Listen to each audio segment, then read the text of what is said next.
I'd never known the sound of a house could change, that after my husband passed, the same walls that had echoed with laughter could grow so quiet they pressed against your ears like cotton. The only sound that afternoon was the tick of the old brass clock he'd wound every Sunday, and the shush of my slippers on the carpet as I moved through each room, searching. I'd looked everywhere, under the mattress, behind the books in the study, even inside the bread box where I'd once hidden birthday presents from the grandchildren. My hands were trembling as I opened the last place I could think of, the jewelry chest, a gift from Richard on our 30th anniversary. The lid creaked as it always had, but when I lifted the little velvet tray, my heart stuttered. Empty. The blue velvet pocket that had cradled my mother's sapphire brooch for 40 years lay flat. I pressed my fingers into it as if the stone might reappear if I just believed hard enough. I stood there a long moment, listening to the blood thudding in my ears. They'd told me it was normal to forget things at my age, where I'd put the keys, whether I'd locked the door, if I'd taken my morning pills. But this wasn't a lapse. This was something else. I turned to the window. Outside, the roses Richard planted were in bloom, nodding in the breeze. The same breeze that fluttered the lace curtains, lifting a scrap of paper from the side table and dropping it near my feet. I bent slowly, my knees protesting, and picked it up. A receipt. My name, Evelyn Parker, typed neatly along the top, and beneath it, the words that made my stomach twist. Golden Star Pawn. My mind went back over the last week. Every moment that had seemed off, but I'd pushed aside. Claire fussing in my bedroom, saying she was tidying up. Daniel urging me to rest, closing the door behind me as if I were a child. Claire's voice floating down the hallway. She won't remember. I had thought she was talking about my tea, but no. I pressed my palm to my chest, willing my heartbeat to settle. I tried to remind myself that I was still the woman who'd nursed Richard through 3 surgeries, who'd raised a son on a shoestring budget, who'd fought off a burglar in her kitchen with nothing but a broom. I was not frail. I was not confused. I walked to the hall mirror and looked at my reflection. Pale, lined, hair pinned back in a silver knot. For a moment I almost didn't recognize her, but her eyes were steady, angry, clear. I folded the receipt carefully and tucked it into my purse. The purse itself was older than Claire, worn at the corners, but still sturdy, like me. The sun had shifted by the time I fastened my coat and stepped onto the porch. My neighbor, Mrs. Fulton, waved from her stoop. I lifted a hand in return, trying to keep my expression neutral. I didn't want gossip, not yet. The walk to the driveway felt longer than usual. My bones ached in a way they hadn't before Richard died. But I told myself this was necessary. I would not let them make me doubt my own mind. As I opened the car door, I heard an engine idling. I turned, slowly, deliberately, and saw Claire's silver SUV parked halfway down the block, just beyond the hydrangea hedge. My breath caught in my throat. She wasn't even trying to hide it. For a heartbeat, I wondered if I should go back inside, pretend I hadn't seen, call someone else to handle this.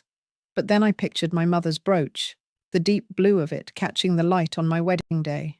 I felt something old and solid lock into place inside me. I eased into the driver's seat, shut the door, and started the engine. Claire's car didn't move. I pulled out of the drive with my hands steady on the wheel, my gaze fixed ahead. Whatever she thought, I was not someone who could be quietly robbed and patted on the cheek like an old fool.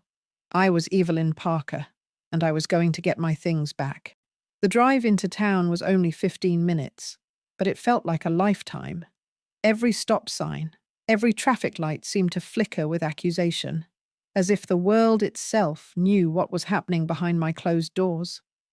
I tried not to look in the rearview mirror, but a part of me couldn't help it.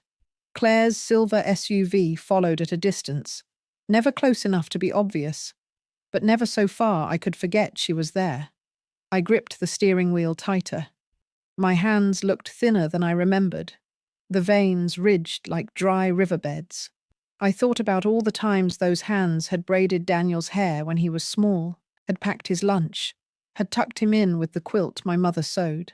The same mother who'd left me that sapphire brooch. For when you're older and wiser, she'd said with a wink. I wondered what she'd think of me now. The town had changed since Richard and I first moved here. New stores where the old five and dime used to be, bright banners advertising condos. But Golden Star Pawn hadn't changed.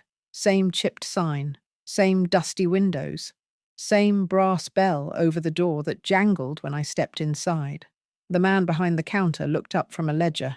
Mr. Harris. I'd known him 20 years, though never as anything more than the man who'd fixed Richard's watch or appraised my grandmother's locket. His hair had gone greyer, but his eyes were still kind. "Mrs. Parker," he said, surprise softening his voice. "Everything all right?" I took a slow breath, feeling the warm rush of shame crawl up my neck. "I need to ask you something, and I need you to be honest." His brows drew together. "Of course." I opened my purse and laid the receipt on the counter. My hands were shaking now, but I didn't try to hide it. "Did my daughter-in-law bring this in?" He studied the paper, then lifted his gaze to mine. "You're certain you want to know?"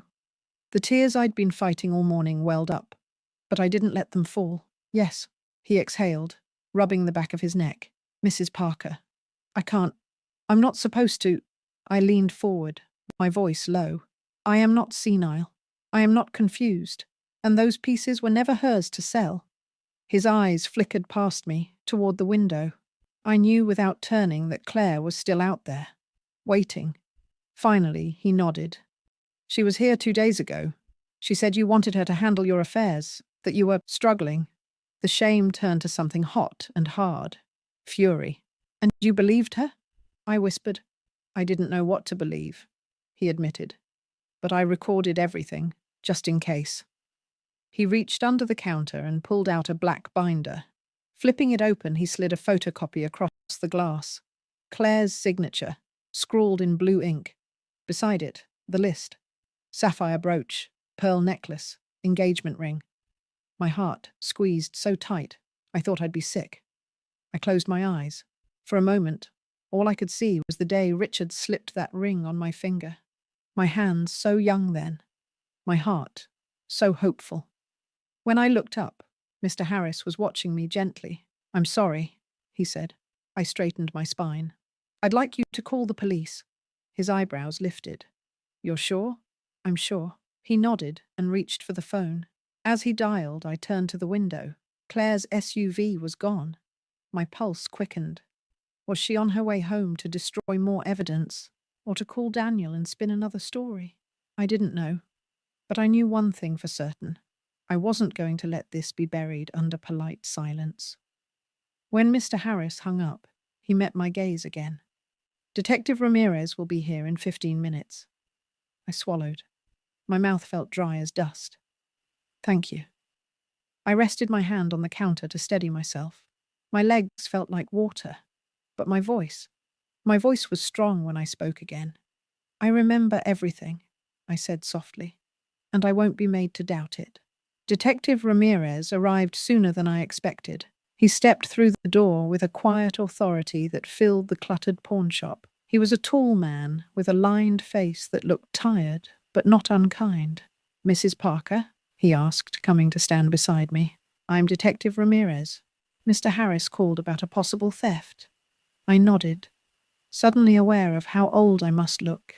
Stooped, hair pinned back, hands trembling. But then I felt the small weight of the receipt in my pocket, and my resolve returned. "Yes," I said. "It was theft." He gestured to a stool near the counter. "Would you like to sit?" I almost refused out of stubbornness, but my knees were starting to ache. I perched on the stool and folded my hands in my lap. "Can you tell me what happened?" he asked, pulling a small notepad from his coat. I took a slow breath. My voice didn't shake. "My daughter-in-law, Claire Parker, came into this shop 2 days ago with my jewelry. She told Mr. Harris I had given it to her to sell, that I was no longer capable of making decisions." Detective Ramirez scribbled something, then looked up. "Are you under any medical care for dementia or memory impairment?" The question made my cheeks burn. "No," I said firmly. I forget where I put my glasses sometimes, but that's all. Mr. Harris cleared his throat. I've known Mrs. Parker for years. She's never shown any signs of confusion. Ramirez nodded. Understood. He turned back to me. Do you have documentation that the jewelry was yours? I reached into my purse and pulled out a small leather folder. Inside were photographs. Me wearing the sapphire brooch on my wedding day. Richard fastening the necklace around my throat for our 40th anniversary. My hands didn't tremble as I handed them over. The detective examined each one carefully. These help. Do you have a list of everything missing? Yes. My voice was hoarse now, but still clear. And I know where she's keeping the rest. In my house. Hidden. Ramirez set the photos down. All right, Mrs. Parker. We'll open an investigation for theft and possible elder exploitation. The words hung in the air like a gavel falling. Some small, frightened part of me wanted to take it all back, to pretend none of this had happened, to let Daniel and Claire keep the jewelry if it meant I wouldn't feel this hollow ache in my chest. But then I thought of Richard's hands, steady as he'd fastened that necklace, the look in his eyes that day, full of love and trust. No, I sat up straighter. What happens next? Detective Ramirez met my gaze evenly. We'll need to recover the remaining items, and we'll be speaking to your son and daughter-in-law. If you're willing to pursue charges, we'll go from there. I nodded. My throat was tight, but I didn't look away. I'm willing, I said. By the time I pulled back into my driveway, the afternoon had waned into that dull grey that comes before dusk. I sat in the car for a moment, my hands resting on the steering wheel, gathering the strength to face what waited inside. I had barely stepped onto the porch when the front door swung open. Daniel stood there, looking pale and dishevelled, as if he hadn't slept. His eyes were red-rimmed, and for an instant, he looked like the little boy who used to run to me after skinning his knee. Mum, he started, voice hoarse. Just let me explain. I didn't answer. I walked past him into the living room. The curtains were drawn, making everything feel smaller, as if the walls were closing in. Claire sat stiffly in my husband's old armchair, her legs crossed neatly, her manicured hands clasped in her lap. She didn't rise. I took my time removing my coat and folding it over the back of the sofa. Only then did I look at her. Where is the rest? I asked. Her eyebrows arched, her mouth curling into a small, pitying smile. The rest of what? I felt the air leave my lungs. For a heartbeat, I thought I might sway on my feet. But I caught the edge of the table, grounding myself. My jewelry? I said, voice low. The necklace. The ring. The brooch you didn't get a chance to sell. Daniel stepped closer, hands outstretched as if to calm me.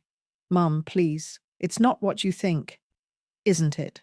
I turned to him, my heart breaking all over again. I have the receipt. I have Mr. Harris's statement. I have the detective's card in my purse. Claire let out a brittle laugh. You're confused. You're making this into something it isn't. You gave me that jewelry. You said you didn't want to be burdened with it anymore. I looked her in the eye and knew then that she would never admit the truth. She would rather see me doubt my own mind than own her theft. No, I said. I never gave you permission, and you know it. Her lips pressed into a thin line. Daniel shifted from foot to foot, his face crumpling. Mum, Claire thought. She thought maybe you'd be happier if... I held up a hand.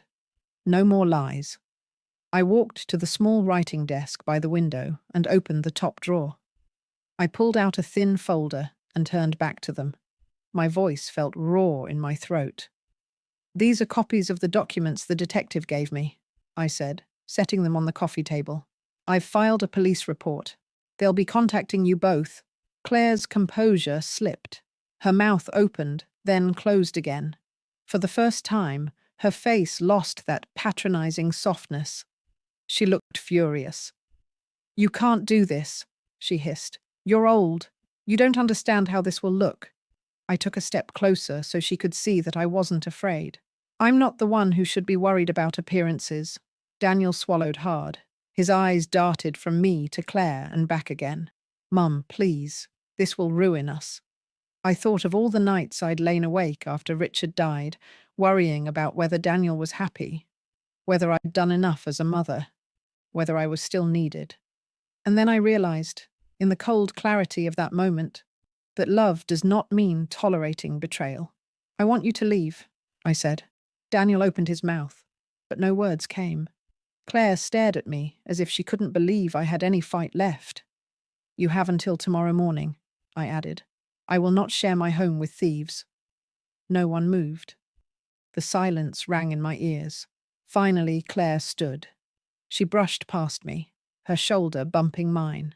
Daniel lingered a moment longer, his face crumpled with something that might have been shame. I didn't look back as I walked to the kitchen. I poured myself a glass of water, and for the first time in months, my hand didn't tremble. The house felt cavernous after they left, every room echoing with the ghosts of arguments and memories I hadn't asked for. I moved from space to space, picking up the framed photographs, the little keepsakes Richard and I had collected across 45 years together. I didn't cry, not that night. In the morning, Detective Ramirez called. "Mrs. Parker," he said gently, "we have enough evidence to proceed with charges of theft and elder exploitation.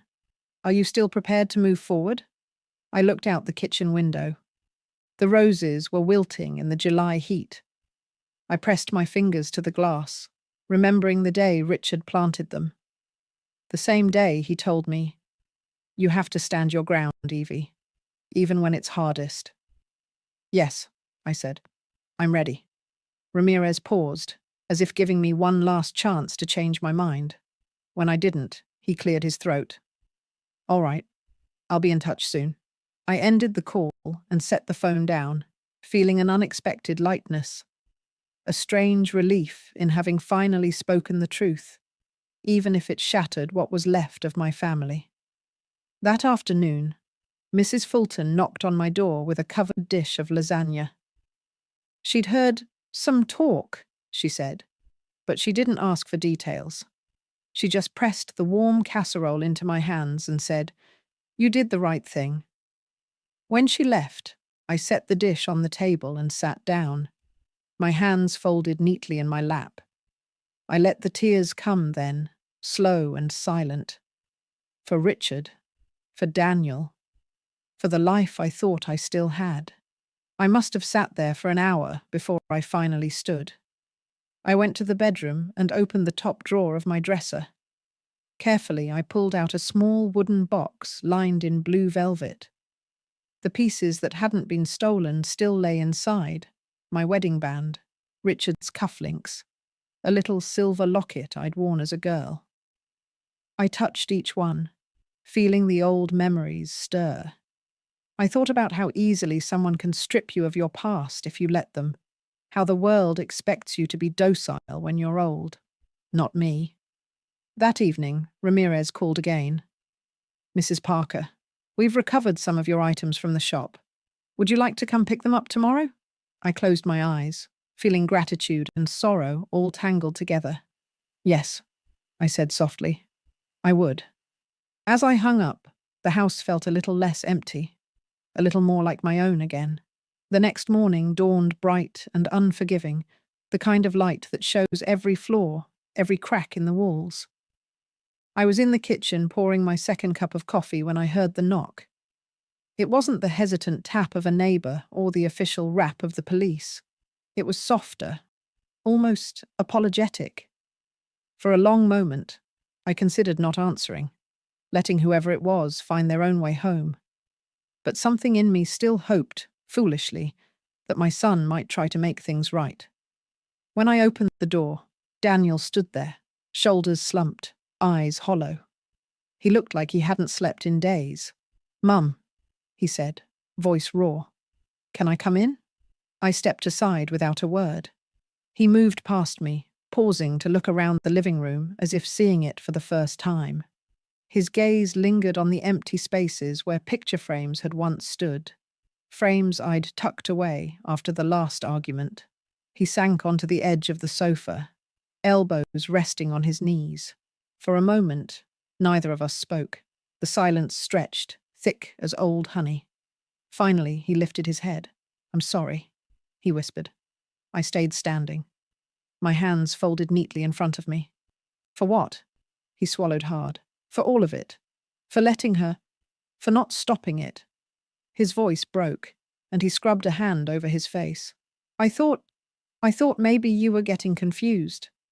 She kept saying it was best for everyone, that you'd agreed to let her handle things. And He shook his head, shame radiating off him like heat. I didn't want to see the truth. I felt my heart ache. For the little boy he'd once been. For the man he'd become. "You chose the easier story," I said quietly. He nodded, eyes brimming.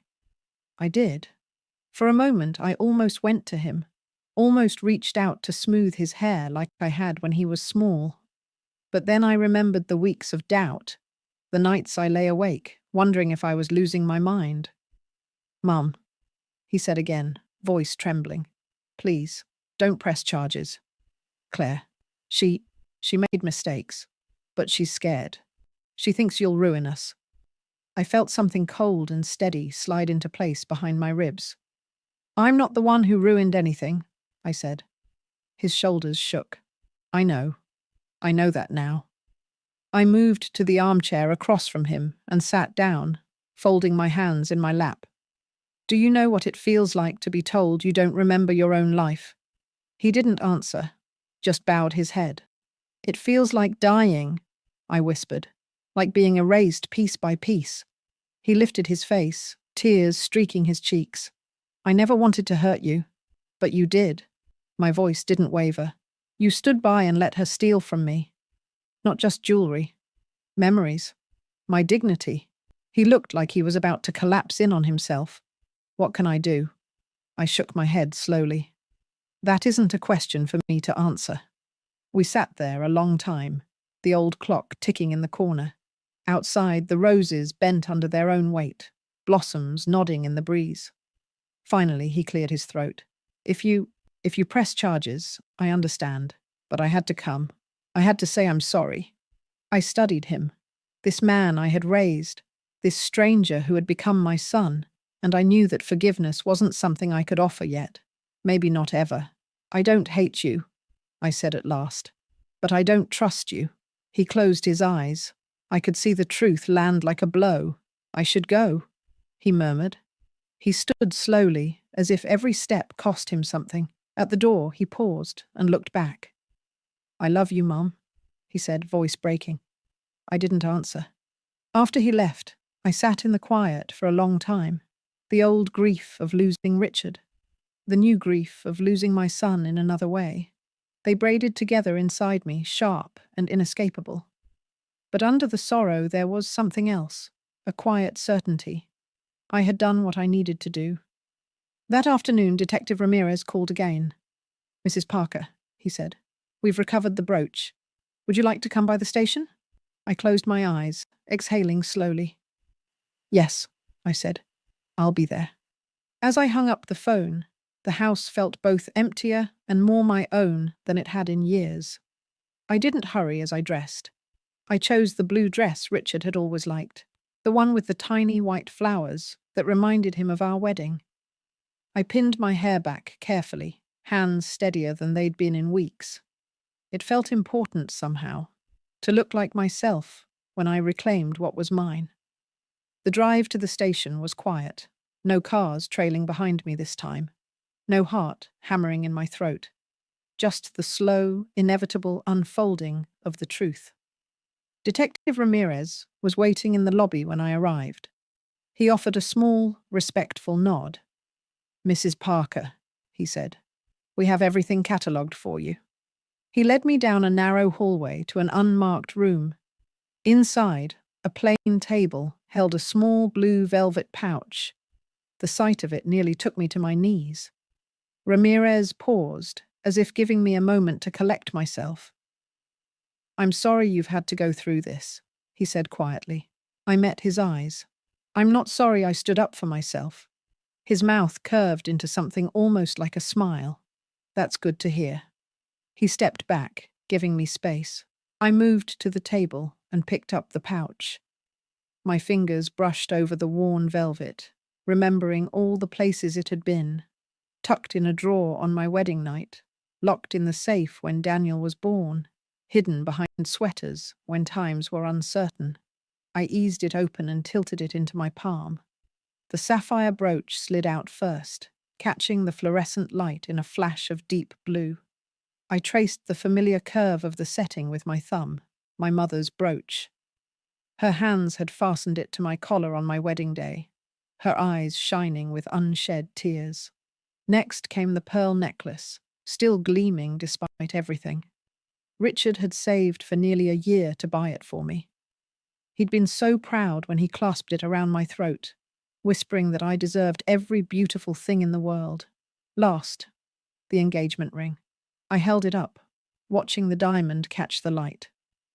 My throat closed, memory flooding in. His proposal on that windy hilltop, the way my heart had raced as I said yes. They were only things, and yet they were more than that. They were proof of a life fully lived, a love that had mattered. I closed my hand around them and felt something loosen in my chest. Ramirez cleared his throat. Do you have any questions about the next steps? I shook my head. No, you've done enough. Someone from victim services will be calling you, he said gently, to see if you need any help, practical or emotional. Thank you, I murmured. I slipped the pouch into my purse and straightened my shoulders. As I left the building, the summer sun broke through the clouds. The light was so bright it made me squint. For a moment, I just stood there, feeling it on my face, letting it warm the parts of me that had gone cold. I knew things wouldn't be simple from here. Daniel might never understand. Claire would fight to salvage whatever reputation she had left.